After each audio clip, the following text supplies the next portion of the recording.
ప్రేరేపితం చేస్తూ ఉంటుంది. అయితే దేవుడు గొప్పవాడు కనుక ఆయనకు మాట అంటాడనమాట, రేపు ఏమి సంభవించునో నీకు తెలియదు. దేవునికి స్తోత్రం. రేపు ఏమి సంభవించునో నీకు తెలియదు కనుక ఈ క్షణముందే, ఈరోజే, ఈ గడియలోనే దేవుని యొక్క ఉన్నతమైన ఆలోచన ఎరిగినటువంటి వారమే, దేవుని యొక్క వాక్యమును ఎరిగినటువంటి వారమే, దేవుని యొక్క చిత్తమును ఎరిగినటువంటి వారమే మనం ప్రవర్తిస్తూ వెళితే కనుక దేవుని యొక్క ఉన్నతమైనటువంటి ఆశీర్వాదాలను మనము చూడగలుగుతాం. కొంతమందికి మాత్రమే దేవుడు ఏం చేస్తాడో తెలుసా, వారి యొక్క యాత్ర ఎప్పుడు ముగిసిపోతుందో తెలియపరుస్తాడు. ఎవరికంటే దేవునితో మంచి సహవాసములు ఉన్నప్పుడు, దేవుని అడుగుచాడల్లో నడుస్తున్నప్పుడు, దేవునికి సంకల్పాన్ని నెరవేరుస్తున్నప్పుడు దేవుడు ఏం చేస్తాడంటే వారి యొక్క జీవిత దినాల్లో ఎంత కొద్దివైనవో, ఎంత పరిమాణములు ఉన్నవో, ఎప్పటి వరకు వారు జీవిస్తారో, ఏ రోజు ఏ క్షణం వరకు వారు జీవిస్తారో అప్పటి వరకు ఏం చేస్తారంటే ఆయన వారికి తెలియపరుస్తాడు. కొంతమంది దైవజనుల యొక్క సాక్ష్యాన్ని విన్నప్పుడు వారు రేపటి దినాన వారు చనిపోతారని చెప్పేసి దేవుడు వారితో మాట్లాడినప్పుడు వారు సిద్ధపడినటువంటి విధానం గమనించినప్పుడు వారు చక్కగా స్నానం చేసి ఫ్యూనరల్ సర్వీస్ అంతా కూడా వాళ్ళు చేసేసుకున్నటువంటి వాళ్ళు ఉంటారు. మనిషి చనిపోయిన తర్వాత ఏం చేస్తారో ఆ మనిషి బాడీని తీసుకుని వెళ్ళి కడుగుతారు. కడిగిన తర్వాత మంచి నూతనమైన వస్త్రాలు వేసి, కొంతమంది దాయిజనులు అయితే ఏం చేస్తారన్నమాట, సూట్ వేసి చక్కగా సాక్స్లు, షూ కూడా వేస్తారు కొంతమంది. ఇవన్నీ వేస్తారు. ఒక దాయిజనునికి దేవుడు మాట్లాడాడంట, ఏమనంటే రేపు నీ ఇక రోజు కాదు, ఈ రాత్రి నేను తీసేసుకుంటున్నానని చెప్తే ఆయన మరి చక్కగా స్నానం చేసి వచ్చి భోజనం చేసి మరి చక్కగా డ్రెస్ అయిపోయి సూట్ వేసుకొని సిద్ధపడి ఒక దాయిజనుని పిలిచి నా కొరకు ప్రార్థించి అని చెప్పేసుకోరాడు. ఒక పెద్ద దాయిజనుని పిలిచి, ఎందుకు అంటే వాళ్ళ ఇంట్లో వాళ్ళందరూ అడుగుతున్నారు, ఏంటి చాలా భిన్నంగా చేస్తూ ఉన్నారు, ఈ రోజున చాలా విరుద్ధముగా ప్రవర్తిస్తూ ఉన్నారు, ఏంటి ఏనాడు చేయనటువంటి విరుద్ధముగా, ఎక్కడికైనా వెళ్తేనే సూట్లో వెళ్తారు, ఏదైనా మీటింగ్కి వెళ్తేనే సూట్లో వెళ్తారు, కానీ ఇంటిలో ఈ క్షణం ముందు స్నానం చేసి చక్కగా పౌడర్ రాసుకుని చక్కగా తల దువ్వుకుని సూట్ వేసుకుని షూ వేసుకుని దాయిజనుని పిలిచి చెప్పి ప్రార్థిస్తున్నాం, సిద్ధపడుతున్నాం. అలా పడుకుని కొన్ని నిమిషాలకి ప్రాణం ఇచ్చేస్తాను. కొన్ని నిమిషాలు తనలో ప్రాణం వెళ్ళిపోయిన తర్వాత మనుషులు చేసే కార్యక్రమాన్ని ముందుగానే తను చేసేసుకున్నాడు, సిద్ధపడ్డాడు. ఎవరికి ఇలాంటి ధన్యత దక్కిద్దంటే రేపటి దినాన్ని చూడగలిగే దేవుని సహవాసంలో ఉండే వారికి మాత్రమే దక్కింది. వారు దేవునితో సహవాసంలోనూ దేవుని అడుగుచాడల్లో దేవుని యొక్క ఉద్దేశాన్ని నెరవేరుస్తున్నారు కనుక దేవుడు వారికి ఏం చేస్తారన్నమాట, సిద్ధపడ్డానికి దేవుడు ముందుగానే అవకాశాన్ని వారికి అనుగ్రహిస్తాడు.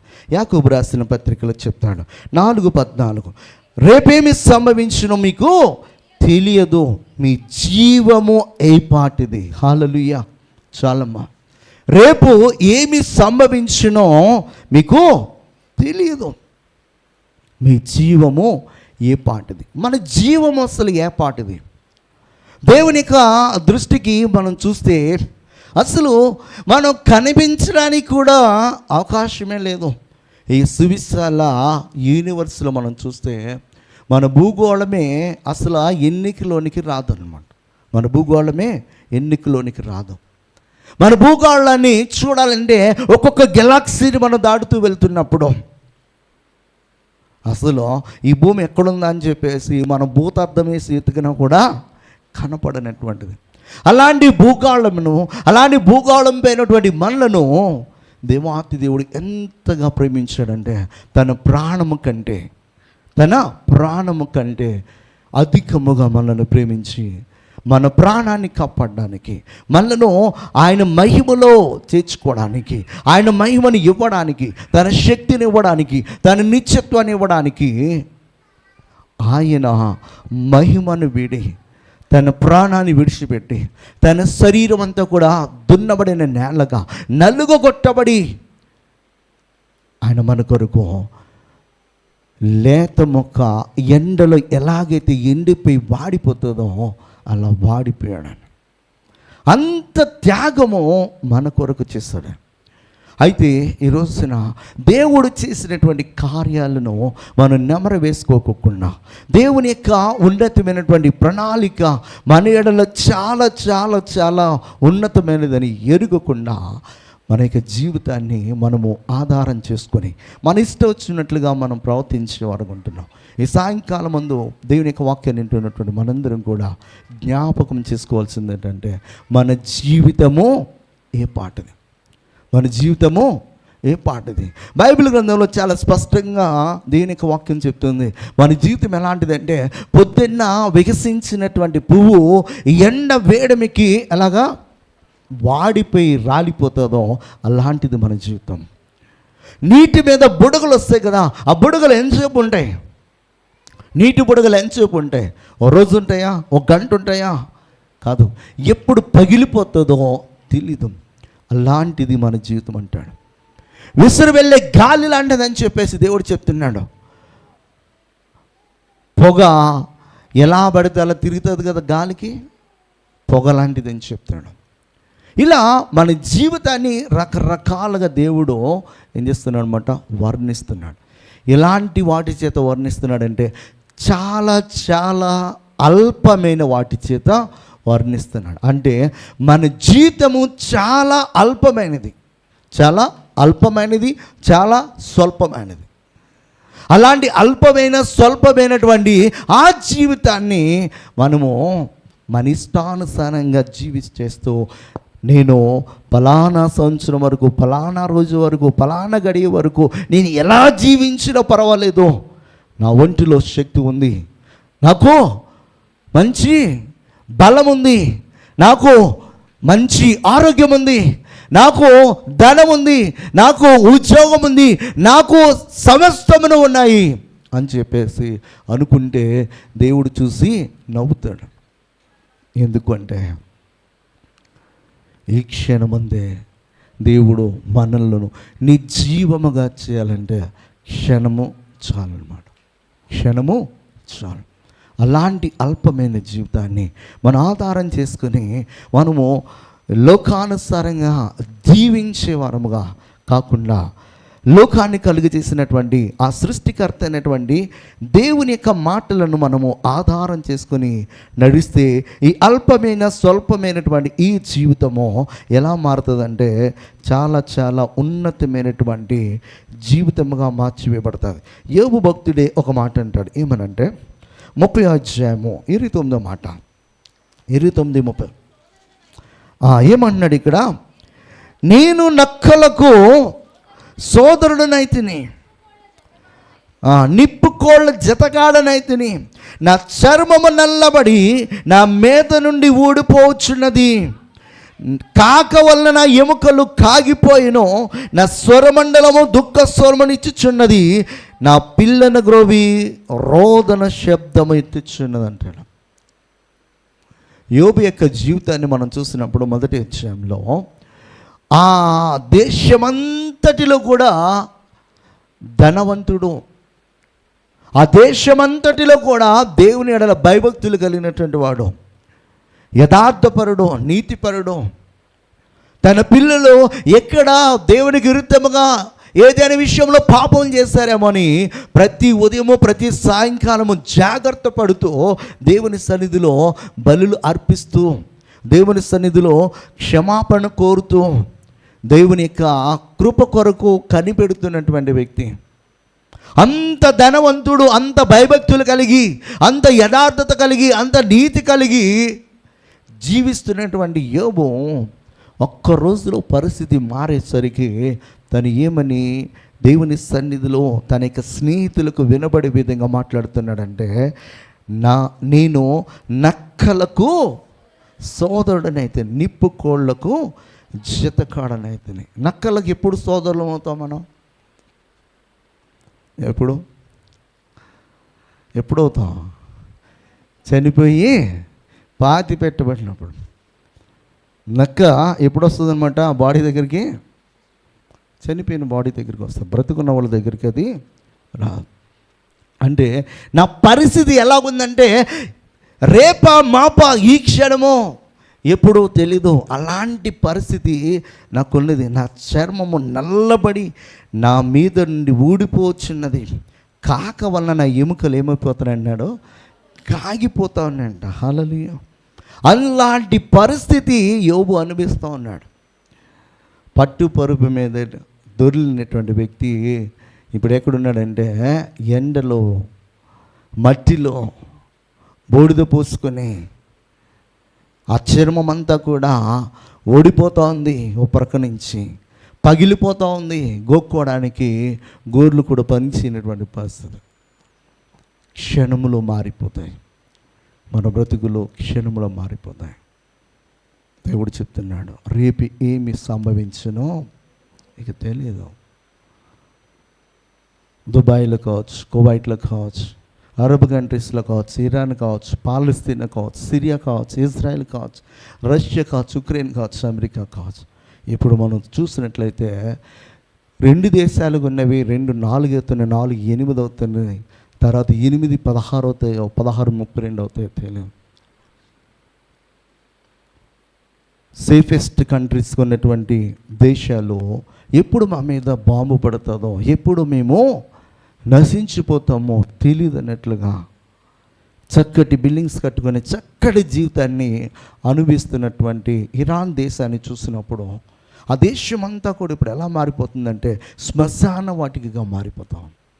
అక్కడ ఉన్నటువంటి పిల్లల యొక్క ఆర్తనాదాలు, వారి కన్నీటిని చూసినప్పుడు చాలా బాధ కలిగింది నాకు, నిజం చెప్పాలంటే. మాకు యుద్ధం వద్దు, మాకు త్రాగడానికి నీళ్ళు లేదు, మాకు తినడానికి ఆహారం లేదు అని చెప్పి ఏడుస్తూ ఉన్నారు వాళ్ళు. ఆ బిడ్డల యొక్క జీవిత విధానం అంతా కూడా మారిపోయింది.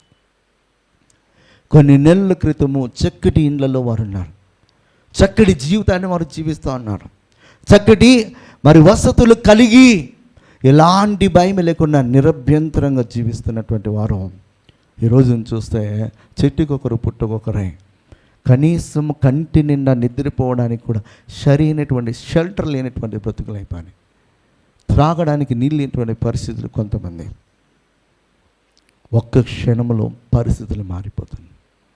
ఈ రోజున మనం అనుకోవచ్చు మన దేశానికి ఉండదులే, మనకు ఉండదులే, కానీ పరిస్థితులు చాలా చాలా భిన్నముగా మారిపోతూ ఉన్నాయి, చాలా చాలా భిన్నముగా మారిపోతున్నాయి. ఏ క్షణమందు మన యొక్క జీవితాల్లో ఆ యొక్క చేదు అనుభవాన్ని ఎదుర్కొంటామో తెలియదు, కానీ ఆ చేదు అనుభవాన్ని సైతం కూడా విశ్వాసముతో మధురముగా మార్చుకోగలిగే భక్తి జీవితం అనుకుందా, విశ్వాస జీవితం అనుకుందా, దేవునితో సహవాసం అనుకుందా అనేది మనము ఎప్పటికప్పుడే వాక్యపు వెలుగులో మనము చూసుకోవాలి.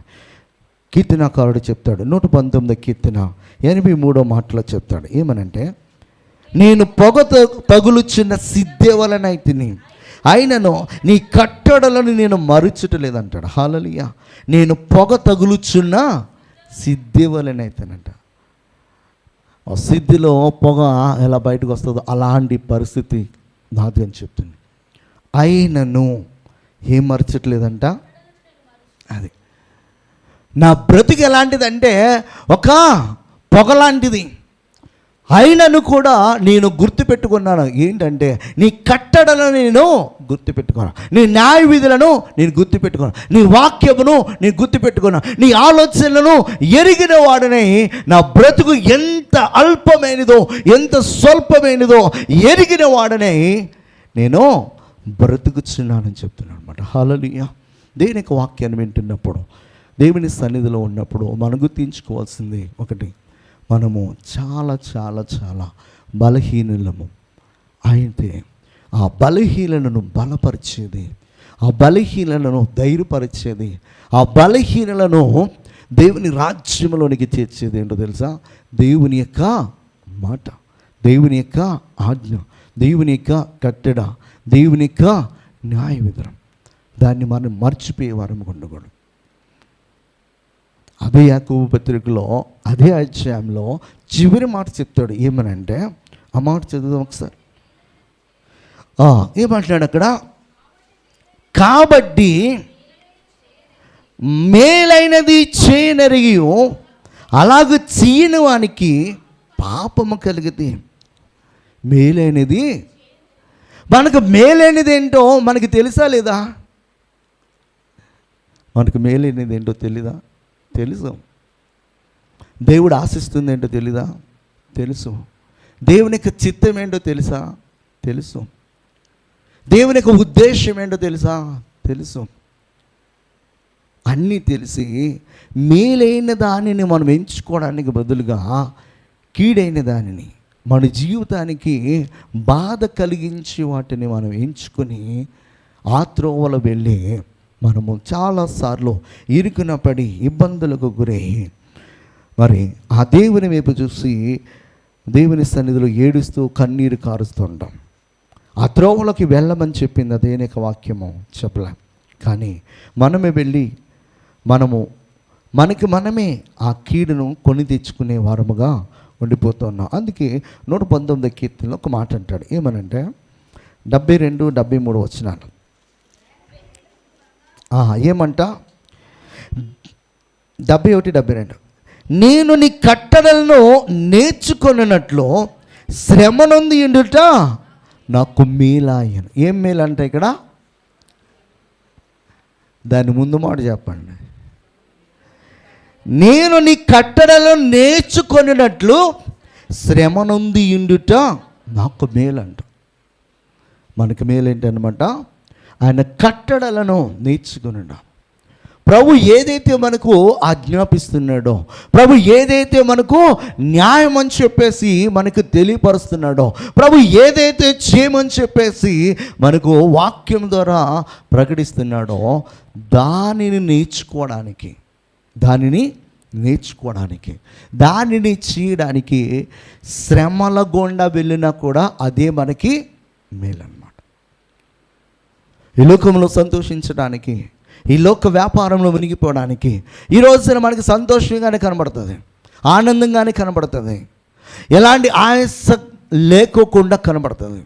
కానీ ఒకనొక దినాన అవన్నీ కూడా ఎలా మారిపోతాయి అన్నమాట? దుఃఖకరముగా, ఆయాసకరముగా, చీకటిగా మారిపోతాయి. ఆ పరిస్థితిలో మనకి రాకోకుండా ఉండటానికే దేవాతి దేవుడు చెప్తున్నాడు, రేపేమి సంభవించునో మనకి తెలియదు కనుక ఈ రోజున నీకు మేలైనది ఏంటంటే నీ దేవుడు నీకు ఉపదేశించినటువంటి ఆయన యొక్క న్యాయమును, ఆయన యొక్క విధులను, ఆయన యొక్క కట్టడలను, ఆయన నీకు ఏదైతే మేలని ఉపదేశిస్తున్నాడో దానిని చేయడానికి ఈ రోజున శ్రమపడ. దేని యొక్క వాక్యము ప్రకటించడం చాలా ఈజీ, దాన్ని పాటించట కొంచెం ఇరుకే, కొంచెం ఇబ్బంది, కొంచెం ఆయాసకరమే. అందుకే ప్రభువైన యేసుక్రీస్తు వారు కూడా అదే చెప్పాడు. ఏమనంటే ఇరుకు ద్వారమున ప్రవేశించడము చాలా కష్టము, విశాలమైన ద్వారంలో ప్రవేశించవచ్చు. కానీ యేసుక్రీస్తు వారి యొక్క మార్గము ఎలాంటిదనమాట? ఇరుకైనది. అది ఇరుకైనది. ఇరుకు ద్వారమున ప్రవేశించడానికి చాలామంది ఇష్టపడ్డారు. కానీ ప్రవేశించడానికి మాత్రమే అది ఇరుకుగా ఉంటుంది, కానీ ఆ తర్వాత అంతా కూడా ఎలా మారుతుంది అన్నమాట? అది విశాలంగా మారుతుంది. కానీ లోకము విశాలముగా ద్వారం ఉంటుంది, కానీ లోపలికి వెళ్ళే కొలది అది నిన్నేం చేస్తుంది అనమాట? చాలా ఇరుకులు గుండా, ఇబ్బందులు గుండా నడిపిస్తుంది అనమాట. అలా మన నాశనం కాకుండా ఉండటానికే దేని యొక్క వాక్యం ఏం చెప్తుందంటే ఈ క్షణము దేని యొక్క వాక్యాన్ని వింటున్నప్పుడు మన జీవితాన్ని సరి చేసుకోవడానికి, మనకి మేలైన దాన్ని చేయడానికి మనం జాగ్రత్త పడేవారం ఉందాం. మత్తయి రాసిన సువార్తలో ఒక మాట అంటాడు, ఒక ఉపమానాన్ని ప్రభువైన యేసుక్రీస్తు వారు చాలా చక్కగా వివరిస్తారు. 13వ అధ్యాయము 44 నుంచి చదువుదామా? పరలోక రాజ్యము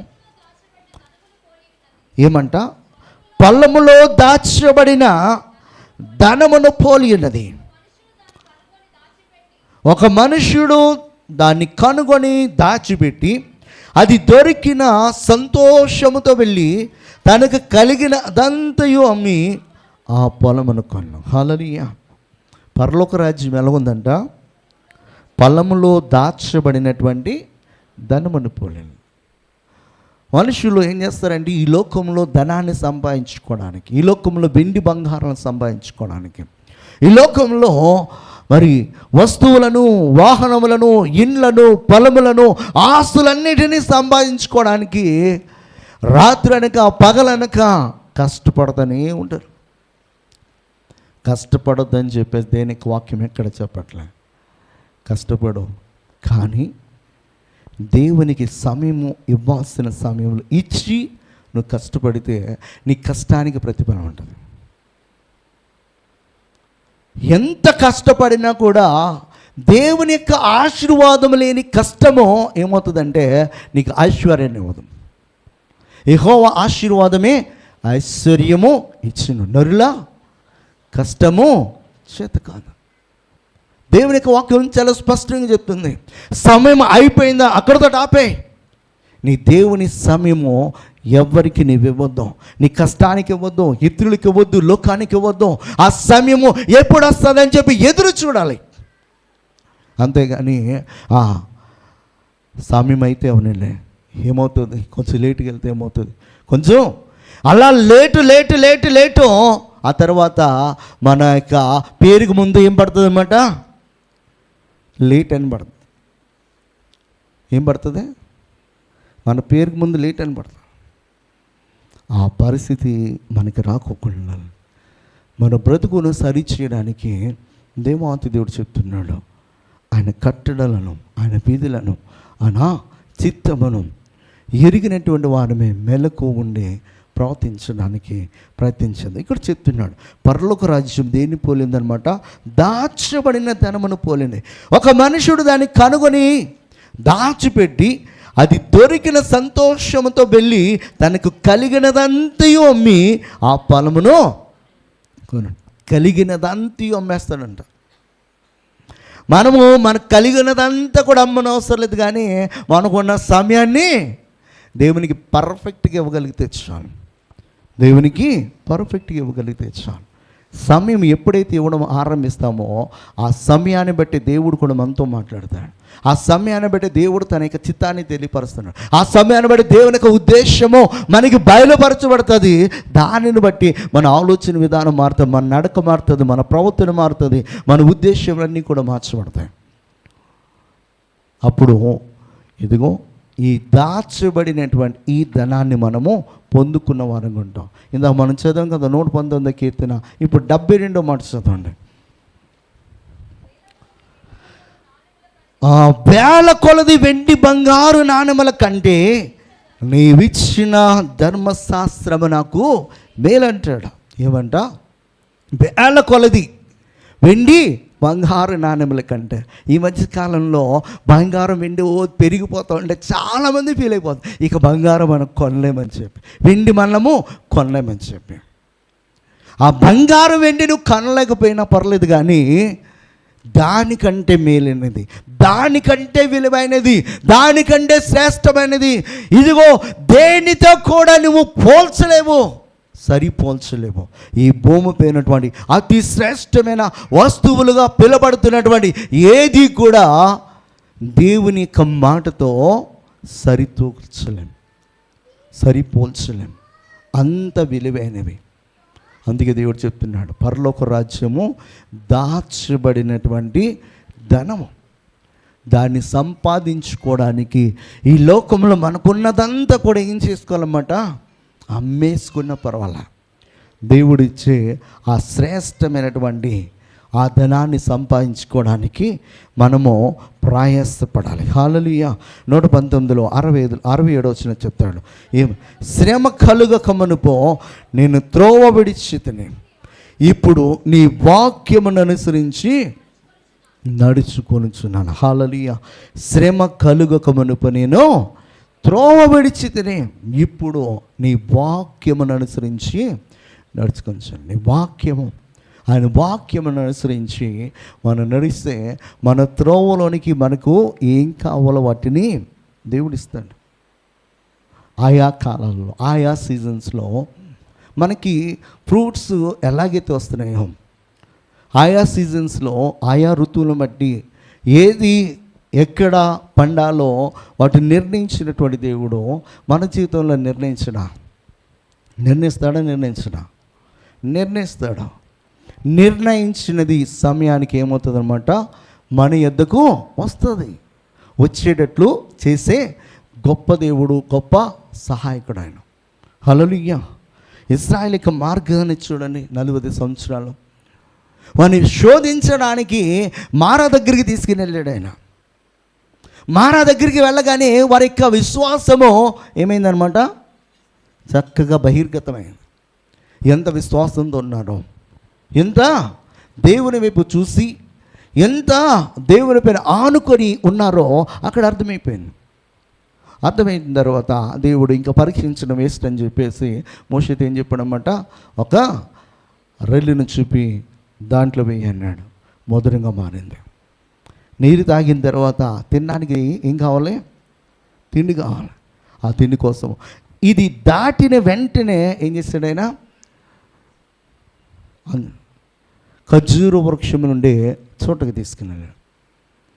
వారందరూ తినడానికి, త్రాగడానికి, రెండింటిని కూడా అక్కడే హరించేస్తాడు. మన జీవితంలో కొన్ని చేదు అనుభవాలు వస్తున్నాయంటే దేవుడు అక్కడ మనం పరీక్షిస్తున్నాడేమో. విశ్వాసంలో నడుస్తామో లేదో, పరిశుద్ధతలో నడుస్తామో లేదో, దేవుని పైన ఆనుకుంటామో లేదో, దేవుని వైపు చూస్తామో లేదో అని చెప్పేసి దేవుడు మనల్ని పరీక్షిస్తున్నాడేమో. అక్కడ మనం నిలబడగలిగితే దాన్ని దాటిన తర్వాతే సమృద్ధి అయినటువంటి ఆహారము, మనం ఎంత తిన్నా తరగనటువంటి సమృద్ధిని ఇవ్వడానికి దేవుడు ఆల్రెడీ అక్కడ ఏం చేస్తాడనమాట, దాచి ఉంచాడు. అది మనం తెలుసుకోకుండా మనం దేవుణ్ణి దూషిస్తాం. దేవుణ్ణి ఏం చేస్తామన్నమాట, దూషించి ఎన్నోసార్లు ఆయన మీద తిరుగుబాటు చేస్తాం. 127 దావీదుకి 119 120 చెప్తాడు, బంగారు కంటేనో అపరంజి కంటేనో నీ ఆజ్ఞలు నాకు ప్రియముగా ఉన్నాయి. దేవునికి ఆజ్ఞలు మనకి ఎలా ఉండాలన్నమాట, చాలా చాలా ప్రేమించేదిగా కనబడ.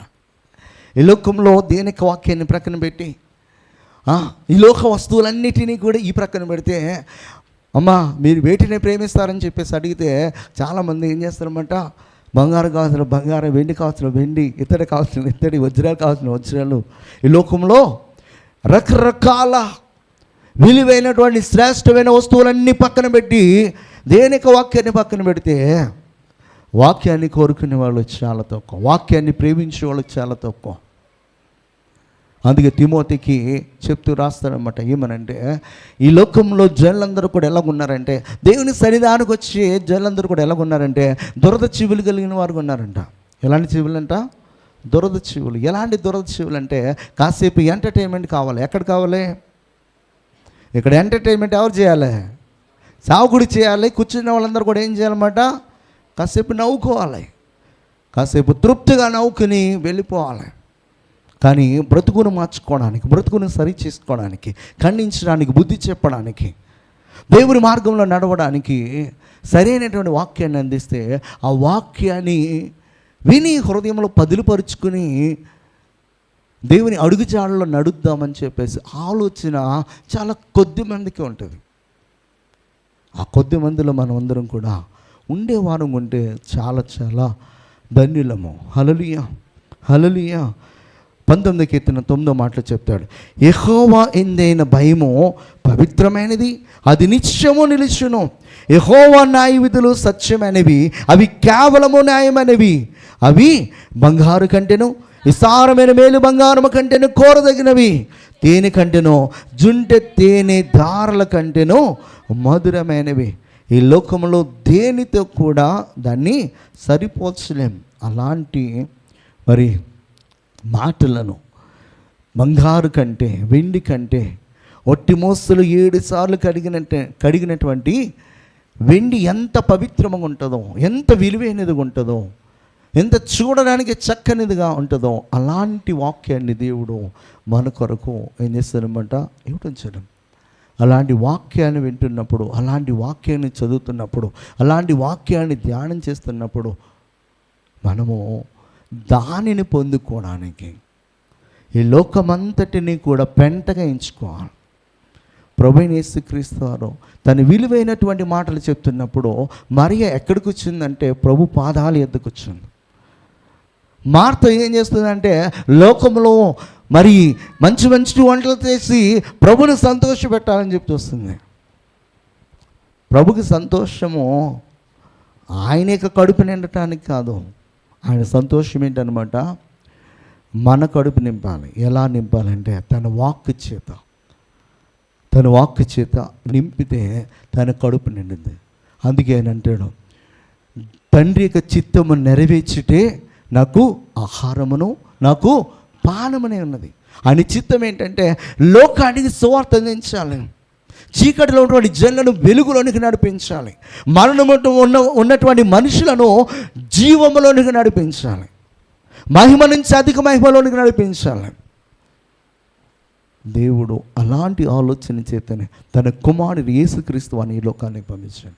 ఈరోజున దేనికి వాక్యాన్ని మనము ఈ లోకంలో వెండి బంగారాల కొరకు, రకరకాల వస్తువుల కొరకు, లోక సంపదల కొరకు సమయాన్ని వెచ్చిస్తూ అస్సలైన విలువైన దానిని ఏం చేస్తున్నాం అన్నమాట, ప్రక్కన పెట్టేస్తున్నాం.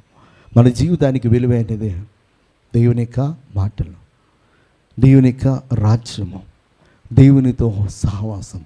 దానిని మనం మర్చిపోతే ఈ రోజున మనదిగానే ఉండొచ్చు, కానీ రేపు మనది కాకపోవచ్చు. ఒక మాట అంటాడు, ఆ మాట చదివేసి ముగించేద్దాం. ప్రోవెబ్స్ చాప్టర్ 3:13 నుంచి చదువుదాం కొన్ని మాటలు. ప్రోవెబ్స్ 3:13. జ్ఞానము సంపాదించిన వాడు ధన్యుడు, వివేచన కలిగిన నరుడు ధన్యుడు. వెండి సంపాదించుట కంటే జ్ఞానము సంపాదించుట మేలు, అపరంజి సంపాదించుట కంటే జ్ఞానలాభమునందుట మేలు. పగడముల కంటే అది ప్రియమైనది, నీవిష్ట వస్తువులన్నీ దానితో సమానములు కావు. దాని కుడి చేతులు దీర్ఘాయువును, దాని ఎడమ చేతిలో ధనగణతులను ఉన్నవి. దాని మార్గములు రమ్య మార్గములు, దాని త్రోవలన్నీ క్షేమకరములు. దాన్ని అవలంబించి వారికి అది జీవవృక్షము, దాన్ని పట్టుకొని వారందరూ ధన్యులు. హల్లెలూయా. ఇక్కడ చాలా స్పష్టంగా చెప్తున్నాడు, దేవుడిచ్చే జ్ఞానము, దేవుడి జ్ఞానమే ఉన్నాడు. జ్ఞానాధారము నేనే అంటాడు ఆయన, జ్ఞానము నేనే ఉన్నాను అంటాడు ఆయన. జ్ఞానము నేనే ఉన్నాను, జ్ఞానాధారము నేనే. ఆయన ఇచ్చే జ్ఞానము మనం సంపాదించుకుంటే ఇక్కడ చెప్తున్నాడు అన్నమాట. ఏమనంటే జ్ఞానము సంపాదించిన వాడు ధన్యుడు, వివేచన కలిగిన నరుడు ధన్యుడు. వెండి సంపాదించుట కంటే జ్ఞానము సంపాదించుట మేలు. రెండోది ఏం చెప్తున్నాడు, మేలు. అపరంజి సంపాదించుట కంటే జ్ఞాన లాభం పొందుట మేలు, పగడముల కంటే అది ప్రియమనేది. నీ ఇష్ట వస్తువులన్నీ దానితో సమానములు కావు. ఈ భూమిపై మనం ఎంత సంపాదించుకున్నా దేవుని యొక్క రాజ్యాన్ని మనం స్వతంత్రించుకోలేదనుకో, మనము సమస్తమును కోల్పోయినటువంటి వారన్నమాట. ఎన్ని సున్నాలు పెట్టుకున్నా దాని పక్కన ఒకటి అనేది లేకపోతే దానికి విలువ అనేది ఉండదన్నమాట. ఈ లోకంలో ఎంత సంపాదించుకున్నా అది సున్నాలతోటే సమానం. దేవుడు లేకపోతే, దేవుని యొక్క జ్ఞానం లేకపోతే, దేవుని యొక్క చిత్తము లేకపోతే, దేవుని అడుగుచాలను నడవకపోతే లోకమంతా కూడా సంపాదించుకుని. అందుకే దేవుడు చెప్తున్నాడు, ఒకడు లోకమంతా సంపాదించుకొని తన ప్రాణము పోగొట్టుకొని ఎడల వానికేమీ లాభం, ఏమి ప్రయోజనం, ఏమి ప్రయోజనం?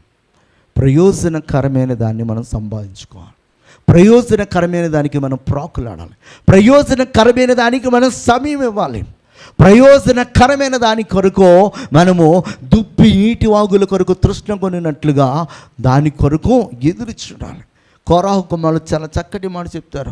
ఇదిగో భక్తిహీన గుడారముల నివాసము చేయట కంటే మా దేవుని మందిరావరణములు నివాసము చేయట మాకు లాభము, మాకు మేలు, మాకు ఆశీర్వాదం అని చెప్పి ఎప్పుడెప్పుడు ఆ సమయం వస్తుందా, ఎప్పుడెప్పుడు మా వంతు వస్తుందా, ఎప్పుడెప్పుడు మా దేవుని యొక్క మందిరంలో మేము ప్రవేశించి ఆ దేవుడు మాకు ఇచ్చినటువంటి ఆ బాధ్యతను నిర్వర్తిస్తామని చెప్పి ఎదురు చూసేవారు ఉన్నారంట.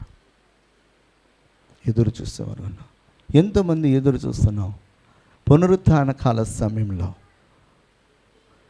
సమయానికి దేవుని సన్నిధికి వచ్చి కన్నీటితో కొద్ది సమయము దేవునికి కృతజ్ఞతాస్తుతులు చెల్లిద్దాం. దేవుని సన్నిధిలో మనం మోకరిద్దాం, దేవుని సన్నిధిలో ఆరాధిద్దాం, దేవుని సన్నిధిలో మనము హృదయపూర్వకముగా మన యొక్క పాప స్థితిని ఒప్పుకొని క్షమింపబడి ఆయన సన్నిధిలో దీవెని చేత మనం నింపబడి దేవుని ఆశీర్వాదంతో మనం వెళ్దాము. ఈ వారం మనకు కావాల్సినటువంటి ఆశీర్వాదాలన్నిటినీ కూడా మనం పోగు చేసుకుందాం అని చెప్పి ఆసక్తితో ఎంతమంది దేవునికి సన్నిధానముకు రావడానికి ఎదురు చూస్తూ ఉన్నాం. ఆ కీర్తన చదివినప్పుడు చాలా సంతోషం వేస్తుంది నాకు. అసలు కోరాహు చూస్తేనేమో దేవుని మీద దేవుని సేవకుడైన మోషే అహరోను పైన తిరుగుబాటు చేశాడు. తిరుగుబాటు చేసినటువంటి కొడుకేమో ఏమంటున్నాడంటే, ఏ దేవుడి మీద ఏదో తిరుగుబాటు చేశాడో, ఏ సేవకుడి మీద ఏదో తిరుగుబాటు చేశాడో, ఏ యాజకుడి మీద తిరుగుబాటు చేశాడో, ఆ యాజక ధర్మము నిర్వర్తించడానికి, ఆ దేవుని సన్నిధిలో ఉండటానికి, ఆ దేవుని పనిలో ఉండటానికి ప్రాకులాడుతున్నాడు, ఎదురు చూస్తూ ఉన్నాడు. ఈరోజు దేవునికి వాక్యం మనము దేని కొరకు ప్రాకులాడుతున్నాం? దేవుని పని కొరకు ప్రాకులాడుతున్నామా? దేవుని చిత్తాన్ని నెరవేర్చడానికి ప్రాకులాడుతున్నామా? దేవుని యొక్క ఉద్దేశం, దేవుని యొక్క సంగతులు తెలుసుకోవడానికి ప్రాకులాడుతున్నామా? లేక ఈ లోకంలో ఉన్న వాటిని, ఈ లోకంలో సంతోషించడానికి, లోక సంపదలను మనము మరి కైవసం చేసుకోవడానికి కాలు అరిగేలాగా తిరుగుతున్నామా? ఒకసారి ఆలోచించేద్దాం. ఇక్కడ చెప్తున్నాడు, నీ ఇష్ట వస్తువులన్నీ కూడా దానితో సమానములు కావు. దాని కుడి చేతులు ఏముందంట? దీర్ఘాయు ఉందంట. దాని ఎడమ చేతులు ఏముందంట? ధన గణతులు ఉన్నాయి. హల్లెలూయా. దేవుని ఆశ్రయిస్తే మనకి ధనం రాదని ఎవడన్నాడో, మనకి ఆయుష్ పెరగదని ఎవరన్నారు, మనకి నిత్యత్వం రాదని ఎవరన్నారు? చాలామంది తెలియక ధనం సంపాదించుకోవడానికి సమయము అధికముగా వెచ్చిస్తూ దేవునికి చాలా తక్కువ ఇస్తారు. దేవునికి ఇవ్వాల్సినటువంటి సమయం మనకిస్తే దేవుడు మనకి ధనం కావాల్సిన ధనాన్ని ఇస్తాడు. ఆ ధనంతో పాటు మనకి ఏమి ఇస్తాడంటే ఆశకాలను ఇస్తాడు, తన యొక్క నిత్యత్వాన్ని ఇస్తాడు, తన యొక్క మరి ఆ పరిశుద్ధతను, తన యొక్క మహిమను అన్నిటిని ఇస్తాడు. ఇక్కడ చెప్తున్నాడు, దాని మార్గములంట రమ్య మార్గములు, దాని త్రోవలన్నీ క్షేమకరములు, దాన్ని అవలంబించి వారికి అది ఎలాంటిదంట? జీవవృక్షము. దాన్ని పట్టుకొని వారందరూ కూడా ధన్యులు అనమాట. హల్లెలూయా. ఎవడు ధన్యుడంటే దాన్ని పట్టుకునేవాడమ్మా. దేనికి వాక్యాన్ని వింటున్నటువంటి మనము గమనించాల్సింది ఏంటంటే, రేపు ఏమి సంభవించునో మనకి తెలియదు. ఆ రేపటి కోసము ఈ లోకంలో లోకస్తుల వలె లోకాన్ని సంపాదించుకోవడానికి పరుగులెడుతూ దేవునికి సమయాన్ని ఇవ్వకోకుండా, ప్రార్థించుకోకుండా, పరిశుద్ధత లేకోకుండా, ప్రభు సంకల్పాన్ని తెలుసుకోకోకుండా బ్రతికేసే జనులుగా మనం వండుకోకుండా, ప్రభు యొక్క ఉద్దేశాన్ని ఎరిగినటువంటి వారు ప్రభు త్రోవలు వెళ్ళడానికి, ప్రభు కట్టడలను, ప్రభు యొక్క న్యాయ విధులను, ప్రభు యొక్క చిత్తమును నెరవేర్చుతూ దేవుని యొక్క ఆశీర్వాదములకు వారసులు ఉండటానికి దేవుడు మనందరికీ కూడా అటువంటి కృపను అనుగ్రహించును గాక. ఆమేన్.